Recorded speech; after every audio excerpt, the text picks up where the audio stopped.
Now then, one of the things that I do is interaction with my students, and I do this in a variety of ways, and I do know that a lot of instructors find it a pain and they try and avoid it. It actually, if you do it properly, it can be a pain, and you get some very strange questions.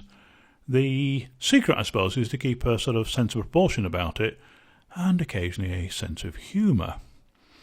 I'm not naming names, but those people know who they are.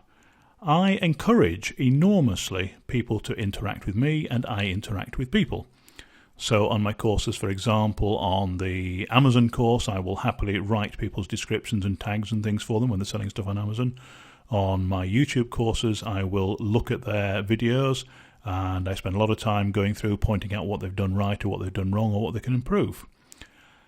Does that get abused? Yes, it does. No two ways about it. I think my record from one person was 32 messages in one day. I think it was 16 from him and 16 from me, in fairness. And then he put a formal complaint into Udemy that I wasn't helping him enough. But don't let that put you down. Try and forget about it, Alan. Forget about it. It's gone. Right, it's gone. Forgotten about it now. Can't remember. What I do is I spend an awful lot of time answering questions, both the ones that you can see in the courses, the discussions as it's called, and the private messages, which only I and the individual student see.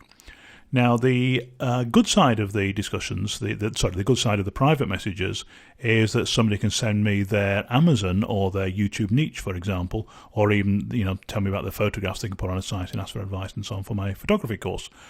The downside of that is that nobody actually sees how much work I do. So for every discussion that's up and publicly visible, I probably get 10, 20, 30 times as many private messages, and they come in 24 hours. For some reason, they come in about 1 a.m, my time, which is slightly weird. So my first job on the morning when I wake up, assuming I'm still not awake at 1, which I often am, is to actually go through the overnight messages. And I do get people complaining that it's taken hours for me to reply.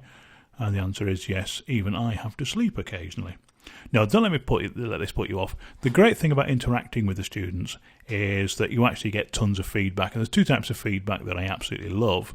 One is where people don't understand something that I've put out. Now, lots of things people don't understand, partly because they don't listen. Are you listening comfortably? Are you taking notes? Good. The other thing is that I like the feedback because people ask questions, and that makes me think, there's a market there. If they're asking about a particular aspect or a particular thing, I'm thinking, wow, I can make another course on that. And enough people asking various things that I can ask a question. If enough people ask something they don't understand, then that's a really good excuse for me to explain that a bit further. And that's also an excuse for me to add an extra lecture, which always looks good, and which again I'll cover during the course of this course. Of course, it's on the course of this course. So interaction with students is very, very good. I send emails out, I message them, I start my own discussions and talk about improvements. And one of the measures that we know, and I've got to be careful what I say here, but we know that when you look at your behind-the-scenes statistics within Udemy, they actually take note of how many discussions you've got, how many threads are there, and so on. And my suspicion is that's a good measure of how well your course is doing, because they can't judge it by sales. They can, but that's one measure. But are people interacting? Are they asking questions? Is the instructor available for responses and answering these questions?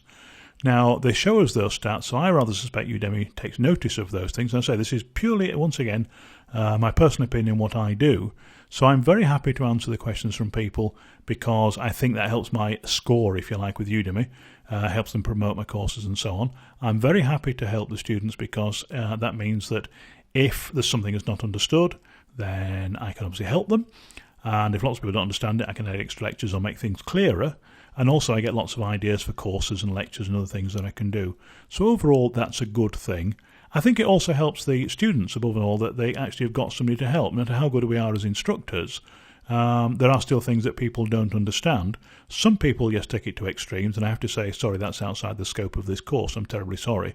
And I do that maybe once a week or something. I mean, it's very rare, but it does happen.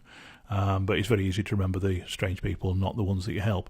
And the message and things that I get back thanking me for the help, and I try and give it as quick as possible, then that helps people think, well, this is a good course, and obviously helps people to talk about my courses, occasionally leave reviews even, and of course to buy my future courses, tell their friends about it, and so on.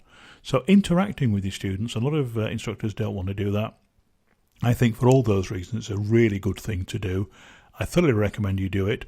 One of the things that you can do is just keep an eye on Google Alerts for your particular niche, or niche, as they say. You can always start a discussion or make little announcements and things on that.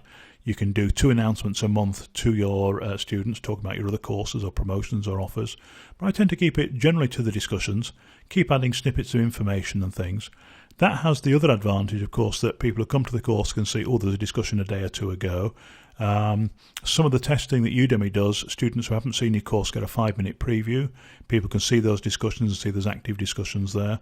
Also notice on your course homepage before someone signs up, on the left there's how many students you've got, how many hours you've got if you've got more than a few hours of content, and they also say how many active discussions there are as well. So again, that's a clue that Udemy think that's important. So that's again something else that's worth doing, because it's shown to people before they join the course and gives encouragement to people once they're in the course, and also gives you feedback. So interaction, a real secret of Udemy success, something that you really must do, please.